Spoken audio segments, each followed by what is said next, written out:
Hello, everyone. I am Corey Andrew Powell, and I am so excited to be joined today by Zack Geist, founder and CEO of Student Loan Tutor, the longest running student loan repayment management and solutions firm. And he's no stranger to adversity, but he's overcome substantial obstacles in life to today be a very successful seven-figure serial entrepreneur. So, Zack, welcome to Motivational Mondays. Yeah, thank you so much. Thank you for having me here. Yes, it's my pleasure to have you here today. And as I was speaking to you a little bit off camera, the whole topic of student loan debt obviously is a really hot conversation right now. So I hope a key takeaway from today's discussion will be, how to not overpay your student loan debt. We'll hope to give some tips on that. But first, your personal story. I'd love to start with that if we could. I would love to hear from you if you could share a little bit of your journey. As I spoke of, you had some obstacles, but the journey of growing up in a difficult circumstance to becoming a success that you are today. Can you share a little bit about that? Yeah, I guess let me start with the fact of saying that I'm really grateful for my early on adversity. I think that, and I struggled with this a lot as well. The trauma narrative is sometimes rather myopic. It doesn't take everything into consideration that a lot of the strength that we get comes through adversity. I'm a farmer now, among many other things. I say that, and I'm definitely not a farmer compared to most people. I would say I'm a very amateur farmer, but I do, in fact, own and steward and live on a farm a good portion of my year on the big island of Hawaii. But when a tree is damaged, it oftentimes gets stronger or grows in very unique ways. And I think that that's the function of an adverse or challenging upbringing. And I think that typically speaking, mentors were around as a role that existed for both men and women that could help understand and make meaning and provide initiations and rites of passage for people who have been challenged with adversity, so that they could embody this trauma and allow it to help them grow. So I grew up in the Bay Area of Hayward and spent a lot of time in Oakland as well. I lived all over the Bay Area. I lived in group homes for a time, halfway houses. And I was a minority, being the white guy in the neighborhood, pretty much the only one. And you said Oakland, and I was like, Oakland? I think Oakland's like a lot of black folks. Yeah, a lot of black and Mexican. Most of my friends were black for whatever reason. They were, most of my friends were more transient. They came through and then kind of moved away. I didn't really get a chance to like really connect super deeply with a lot of people because it was just such a transient place to live, both for myself and for others, just people moving around. As a matter of fact, my wedding is this Saturday, and a good friend of mine from childhood is coming down, and he's participating in a wedding ceremony with me as well. And I consider that to be one of my greatest accomplishments, is actually being able to have successful relationships. Because when you have that challenging upbringing, I found making money to be rather easy relative to many other things. And I found, having long-term intimate relationships to be quite challenging. And my wife has helped, or future wife has helped coach me in what it's like to be more sensitive and empathic, and not bringing, that roughness to our relationship that I still do from time to time today, as a matter of fact. Right. Well, no, that's amazing, because you're right. There is very often not an emphasis put on the relationship building aspect. And even in academia, everyone teaches the kids how to do stuff with their learning and their skills, but that skill is often overlooked, the ability to nurture relationships, especially when you're young, because hopefully those are the relationships that will sustain you and be a part of your life throughout. And there's not enough emphasis on that, I find. Our economic system and our business system and our business law is psychopathic. And I mean that literally. And I use the word literally very carefully these days because it's thrown around.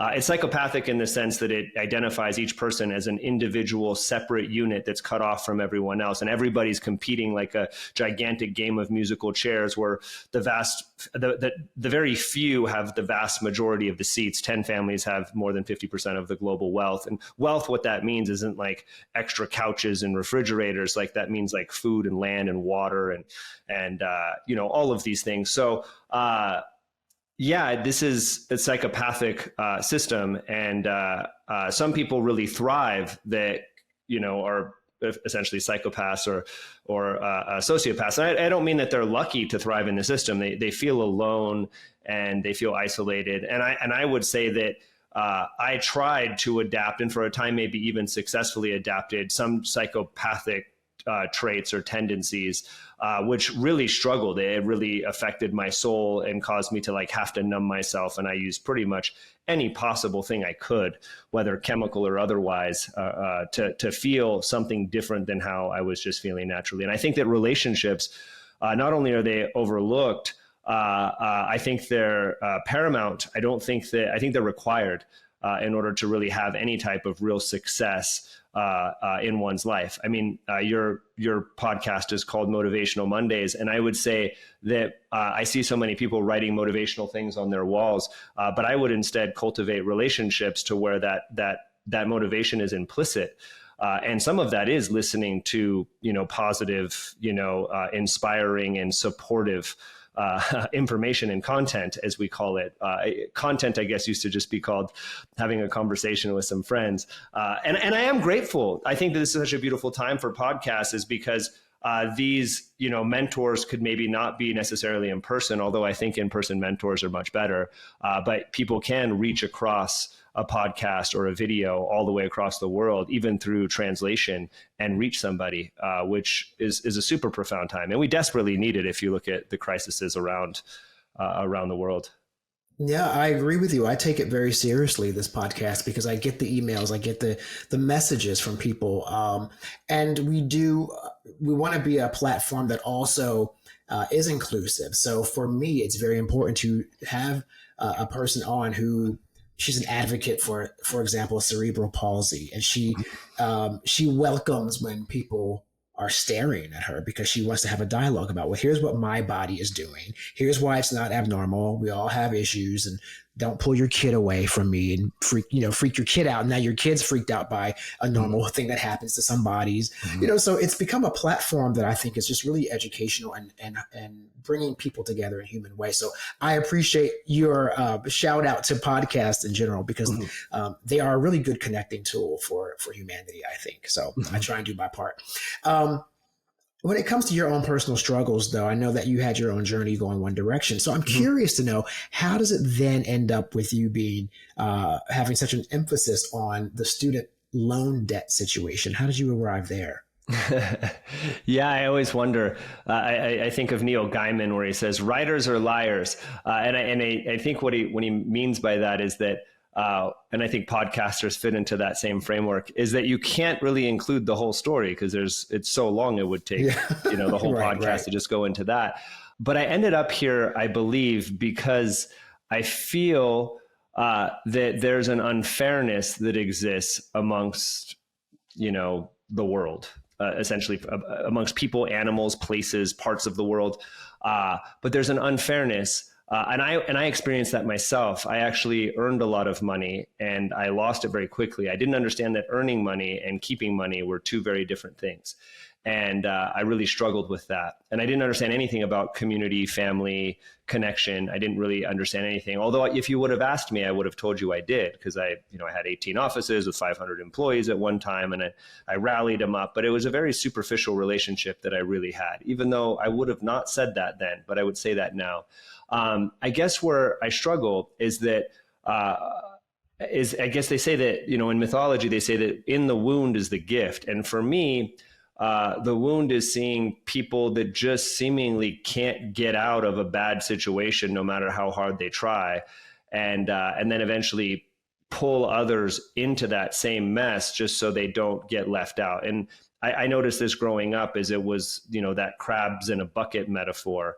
And I really think that it's not that we could just pull ourselves up by our bootstraps and all just get out. And, a lot of motivational talks would talk about, this one person that was able to have success, whether it's Tony Robbins or Oprah Winfrey or whomever.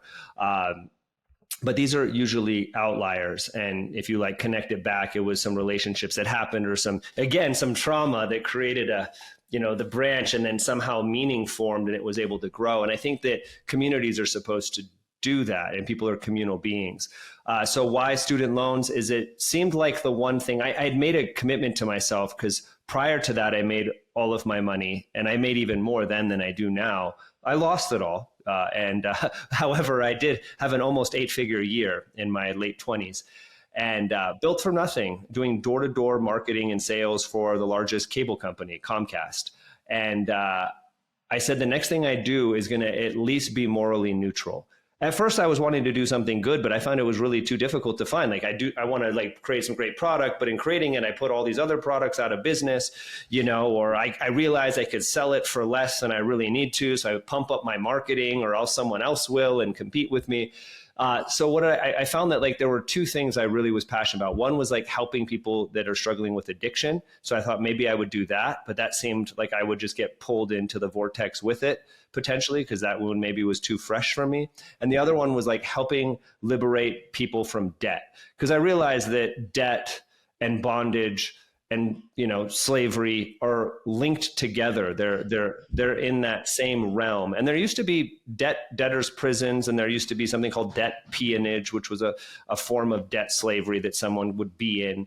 And I felt like student debt was something that there was a crisis around. Lots of companies starting up that seemed to be doing shady, just outright scammy type things. And I knew there were programs that were intentionally put into place, but for some reason, people struggled on how to navigate those for their own, best interest. So I thought maybe I could figure out a way to do that. And it took me a long time. It took me a year of working with student loan attorneys and running people through this process, which is a really broken system. The Biden administration has done a lot in order to correct that.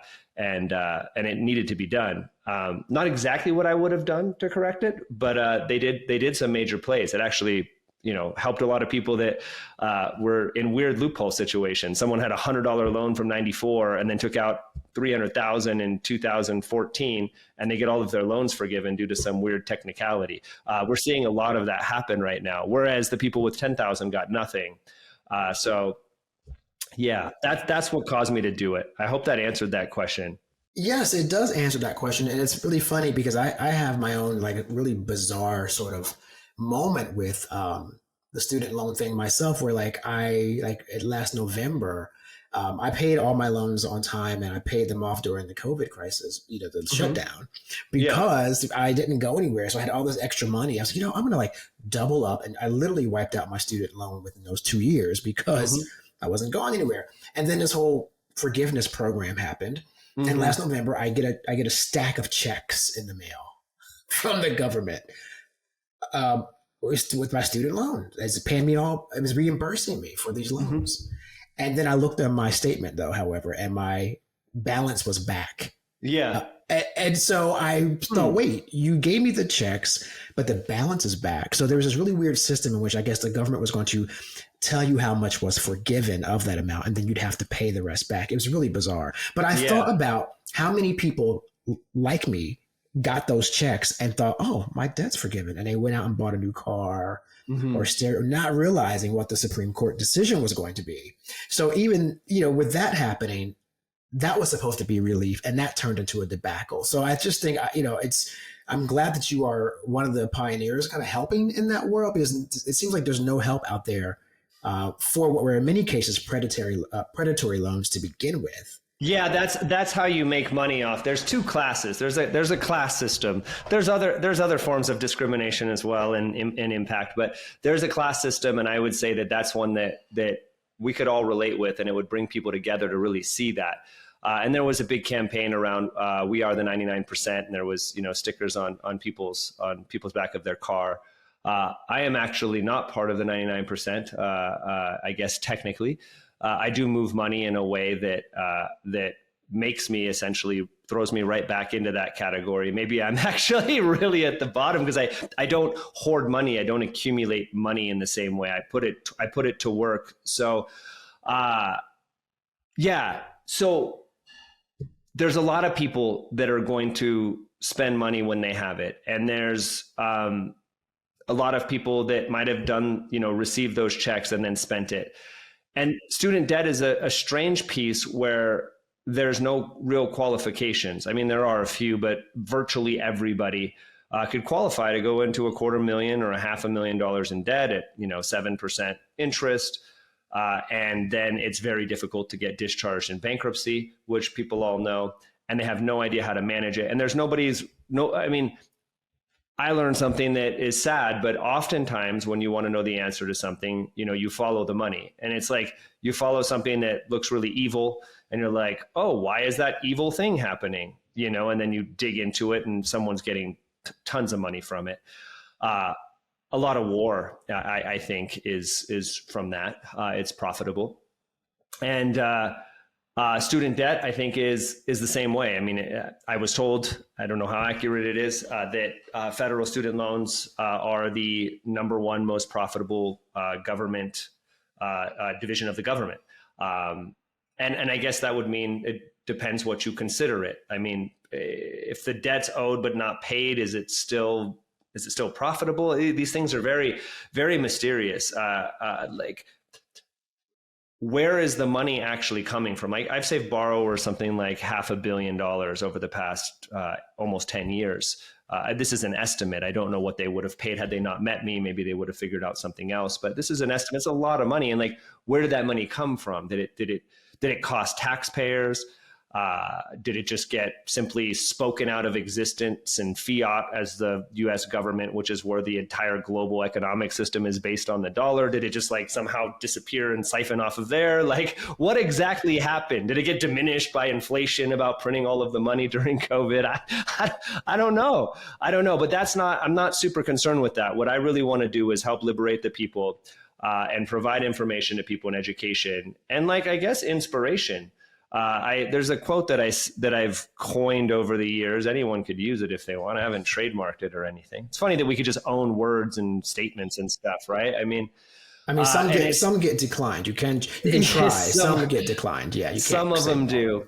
But one of them is, as I say, if you're forced to play the game, it pays to know the rules. And when it comes to the economic system, you're forced to play the game. You know what I mean? Pretty much almost anywhere that you live now, even in a remote jungle, in some way you're engaged through division of labor and some form of currency that you're essentially forced to use, whether you're using cryptocurrencies or not, that mostly just convert into other currencies. But if you live in the US, whether you live in a van or you live in a tent underneath an overpass or live in a mansion or live in your parents' basement, you are participating in a game called the US economic system and the global economic system. And there are rules with things like taxes and paying debts and bankruptcies and student loans and investments and retirement plans. And these are the rules of the game. And I think a lot of people just forget it really is a game. There really are rules to the game. There are ways that you are, even if you're not good at remembering rules, you could find people that are. And there are ways to navigate the rules of the game to have a very different outcome. When you're playing and when the game is Monopoly and virtually all the squares, if not all of them, are already taken and you're not the owner of many, it is even more important that you learn how to play this game. And nobody's above playing it. So there's some people that have this idea that people that are wealthy are not, kind of gaming the system, but they totally are. And if there was any positive things that came out of President Trump's presidency, is that he would just say the wildest things. And one of them, from what I understand, I really should look this up, is because I believe he said it. And if he didn't, I bet you he said it before. This idea of I don't pay taxes because I'm smart. And I hope he said it. He actually did say that. He did say that. I know a lot of wealthy people that make this same quote. And then you get people like Ben Shapiro that go, no, what are you talking about? Look at the tax system. And if you're in the high income bracket, you're going to pay more taxes. It's clear as day. And then people are like, see what you mean? But it's not true. And I could tell you from someone that earns a lot of income, all my income is passive, meaning I earn it without having to actually work, right? So it comes in the form of ownership distributions, or it grows in equity. And then all of my losses are passive, virtually all, with some exception. And those passive losses go against my passive income. Whereas if you're earning your money from a job, you don't get to take deductions in the same way as you would. I'm not a tax professional. I have them on staff. I have an IRS enrolled agent on staff. I have a CPA on staff. I have a compliance attorney that specializes also in some forms of tax law on staff. These are people that are priests and priestesses of these different Saturnian structures, which are the structures of law and finance and economics. And the problem is that when you're not wealthy, also another way to say that is you're part of the debtor class, you're in debt. You are essentially trading your time and your life just to survive. And you're paying for the privilege to do that, and you're spending all of your time doing it. You're part of the you're part of the debtor class. The creditor class is playing by a very different set of rules. And when you're trying to come up into not being in the debtor class, it's important that you learn to navigate what it's like to be in the debtor class and take some advantages also that the creditor class also takes advantage of. You have to learn even more of the game. It's screwed up, but that's the way the game's written right now. So I didn't make it. I wouldn't have designed it like this. I don't know what I would have done, but I don't think I would have created this. I don't think it takes too much of imagination to create a more fair game. But who's motivated to do that? And if we're waiting for someone to just do that, that's in a position to do that, I think we're going to be waiting a long time. And I don't think that's my role. Maybe that's somebody's role. And the people that are doing that, keep doing it. I'm here to help guide people through the labyrinth. In mythology, you have Ariadne that put the string to help, I think it was Theseus, to go through the labyrinth to not get eaten by the centaur.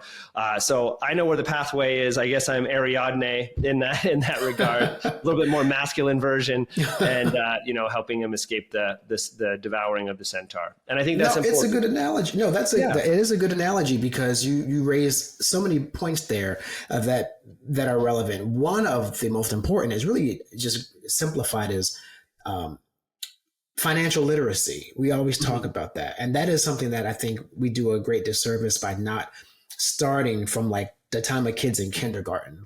From the day they can speak, that should be a class that's being taught so that by the time they're 18 and being pursued by credit card companies, they know what an APR is, what that even means. I had my first credit card at 20, maybe my mom gave it to me and she just said, don't run this card up. That was the conversation we had. Well, of course I ran it up, it was $5,000 maxed out in a day. And she it's so cool, right? You have this piece, it's like magic. You have this plastic card and then people just start giving you stuff and doing stuff for you. And when you're young and you don't have any real, that's your first time in that experience, there's Lord and Taylor sending me a card in Macy's and you're right. And it was really, I got in trouble really quickly before I was even 20, probably I was 19. But the point is, I didn't realize even until much later in life. I think I was maybe 28 when I went to consumer credit counseling to really clean my act up. And it was explained to me what an APR was, what a principal was. So I understood why I was never getting my debt paid down because none of the money was going towards the principal. It's all just going. And it's not that complicated. This could be taught in one class. And for real. you could even do it in 6th grade. You know what I mean? It would have been so absolutely easy. Absurd. And it, tied to debt is shame. They're linked. If you look at mythology, it's tied. You look at religion, it's tied. Interest, it's interesting because interest is how we get ourselves into these problems, right? Because if we were just in debt, but it wasn't also we weren't getting penalized from being in debt, right? We'd be able to escape it. And this is the reason that all of the 3 major monotheistic religions, which is Christianity, Judaism, and Islam, the reason that they don't allow interest to be charged of their own people, you could only charge interest to the stranger. And then, the different people in the different religions would hire people from the others, often the Jews, to be the ones that would do the banking and charge the interest. So because they couldn't do it directly. And we've separated what we call the sacred from the profane. And it's built into the scriptures. Are you going to serve God or mammon? And then the question comes in is well, why can't we have a sacred economic system? Why does this have to be intrinsically just unfair, cause starvation? Right. Is it we have self-driving cars driving around San Francisco? We're flying shit to space. We can't create an economic system that doesn't put half the world's wealth into 10 families' hands. I mean, like I could figure that shit out, right? Like there's 100 people, you know, there's enough food for everybody. There's, you know, there's one guy in the corner with 90% of it. Like I could solve the problem. Like I feel like we're pretty smart. We could solve it. The problem is the minute most people get in the position to be able to make an impact, they also benefit from the way that the system is structured. Sure. You know, like they start forgiving student loans. I got in here to help people. I'm like, whoa. Don't get rid of all of them all at once. Like, what am I going to do? I have a mortgage too, you know? Right. Well, it's funny because there's two, and I want to, you know, I don't want to make it to a political conversation, but there's a couple senators, you know, who, you know, you look at when they first entered the Senate, they were like, you know, $38,000 in their savings account. And 2 years later, you know, they've got a couple $1 million in their savings account, and they're not so pro helping the people as they initially ran on, because now they got into a system where now they're benefiting from that unfairness. And so it's a really, you hit the nail on the head there with that. I've seen it a lot. And, but, you know, you also talk about this, how simple it would be. Yeah, it's a very simple conversation. It was learning what an APR was, learning what the interest rates were. And when you apply that to student loans, the same thing applies. I mean, I have a friend who went to get an associate's degree for $30,000, and she went to deferment. And that $33,000 loan now is like, I think she's like $100,000 in debt. That's how serious it is. I don't even know how that's possible physically with a college loan, but that's the situation she's in. It's crazy. I'm smiling because I've seen it and I know exactly how it happened. Oh, not exactly, but I have ideas of how these things happen. I won't go into the boring details. I want to say something really optimistic because I feel like on this podcast so far, we've been really I think dark. If like it ended right now, people would be like, I feel kind of crappy. Bad, And paradoxically, I'm actually here to bring good news. Yes, let's bring some good news. It's sad that they had to wait 30, maybe 25 minutes to hear it. Right. The good news I want to bring is, well, one, that it is possible to navigate these things and do it in ways to where you're able to like keep and move money and do beautiful things in the world. And I believe when that's the intention, you know, that these things open up. If you're listening to this and this seems resonant with you, you might actually be at one of these stages. The other good news is that student loans, as far as I've ever seen, I'm not going to even say that. I know this. Student loan, I'm not going to speak like I don't know. I know. Student loans are the most benevolent debt that there is. With one exception, they're harder to discharge in bankruptcy. However, for most of our clients, they have a less than 0% interest rate effectively. Now that should be a crazy thing. Like if you hear that, that sounds crazy, right? Like if my clients have less than a 0% interest rate, first of all, how in the hell do you have less than a 0% interest rate? Like I've never seen some type of offer. I want to buy this house. It's negative 10% interest rate. It's like what a negative interest. And by the way, they have a negative interest rate. Meaning that they're going to pay back less debt than what they borrowed. That would be the equivalent, Corey, is if I lended you $100 and I said, I want you to pay me back in 20 years and I want you to pay me $90. Like you would have a negative 10% interest rate. And if you really wanted to figure out what the actual effect of that adjusted for inflation, it would be even more of a negative interest rate effectively, right? Like how it affects you. And then if you also take into consideration that you didn't have to make any payments between now and then, and you were able to reinvest that money for a return, then you start to see that you end up at two completely different pathways. Now, for a lot of people, what they do is either they don't, and I know a lot of people that I just sponsored a music festival recently. I was the main sponsor. Me and my company, we came out, beautiful time. And I spoke from the main stage about finance. They're there to like listen to music, right? No, that's great though. That's great you did that. Yeah. And people came up to me just super grateful. I was worried about it. I'd never mixed those worlds. I love music and dance, and I run a dance event that's gone on for 8 years. And I like a lot of things. Like EDM, like dance music? EDM kind stuff? of. It's not quite EDM, but it's like that. Someone that was from the outside would think it's EDM. Okay. Yeah. So we're there, and essentially, I was talking to people like, what would you do if you could go back to school and it was just covered? You had a full ride scholarship, including your living expenses. And, people put all sorts of interesting shit down. And what's really cool is that's the actual reality for most people if they knew how the repayment programs worked currently. And there were some changes that really improved that. There's a new plan that came out. It's one of the income-driven repayment plans. It's called SAVE. It's an acronym for something that I can't remember.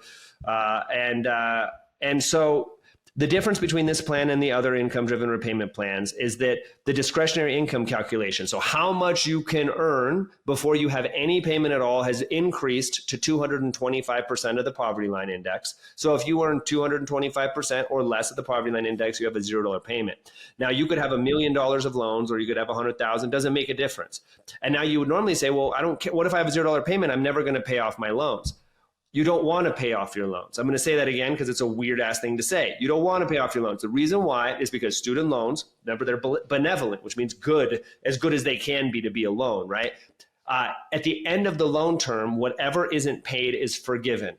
There is a caveat, there's a catch, that forgiven amount may be treated as earned income, which means that essentially you get it forgiven, and it's like the government acts, the IRS pretends, I guess, that you won it in a lottery, even though you never had the money. And then they like say you owe taxes on it. That may happen, although Biden-Harris administration has set some precedents that they're not doing that in this next 4 years. And there's people that will, politics and money, they go together, right? If it's going to get votes. So, which means if you have a $0 payment, you could have $1 million in student loans. And pretty much everyone listening to your podcast, I would imagine, has less than that. I do have clients that have right around that, but yeah, my guess is $1 million. So just imagine this: $1 million in student loans, $0 payment, you're in the SAVE plan, you're doing everything correctly.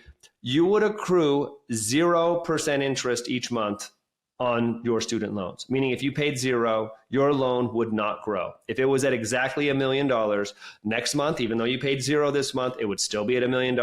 20 years from now, if you were at zero all the months in between, it would still be at $0, and then your loan would be forgiven. What's really beautiful about it being at $0 is you could have taken that money, invested it, planned for retirement, and there's different ways to structure your income.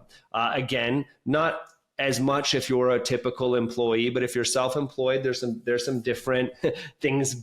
There's some pathways through the labyrinth. Well, let me just ask you there though, because you did mention that's more of an income-driven program, right? I mean, it's going to be based on your ability to pay. Like, so if you're making, let's just say, if you're over maybe say $150K a year or $200K a year. It depends how you earn it. Mm-hmm. It depends if that money is coming to as salaries or ownership distributions if you're self-employed. It depends on what your family size is. It depends on how much your income fluctuates over the year. There are a lot of areas where there is flexibility, and to know where those are is important. To know what your tax deductions are when you're self-employed is an important thing. When you're an employee, they're pretty simple. The minute you become a business owner, just imagine that very wealthy people have lobbied and worked to create specific tax law. I mean, I think we all remember during Trump's campaign, it was like this middle of the night thing, and this new tax law went out. It seemed to benefit one group of people, but not another class of people. So So there's a lot there. It's hard for me to get into granular detail because then I get my liability gets really high because I'm not speaking to anybody specifically. Right.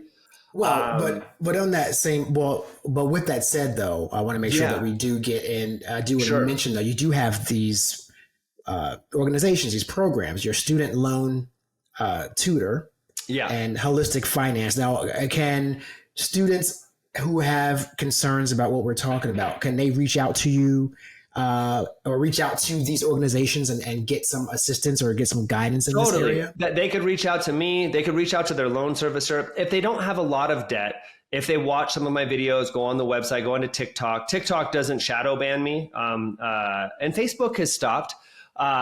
Basically, it used to be if you said anything about, if you just say the word student loans, and it's built into the name of my company, like, it's not that they I can't, I'm like banned or something. You know what I mean? Like what happened to Trump with Twitter. I'm not banned. It's just like, I put it out and normally if I go on TikTok, I get 970,000 views in a few weeks. And then if I go on Facebook, I get 7. Clearly something's happening. Like the US population clearly wants this information. but it's just like I say the word student loan. It's not even like a person. It's just an algorithm. And I don't think it's evil. I think Facebook's like, crap, I don't know if this is someone trying to do some weird political thing. I don't know if it's a student loan scam. I don't know if they're trying to give, our users student loans. I don't think it's, there's some negative thing going on. But yeah, they could find out way more on our YouTube channel and TikTok. If they have, over $70,000 in student loans, I recommend they call us. We could talk to them and like run a whole scenario, show them exactly what we could do. Then they could like do it themselves if that's something that they want to do, or they could pay us to do it.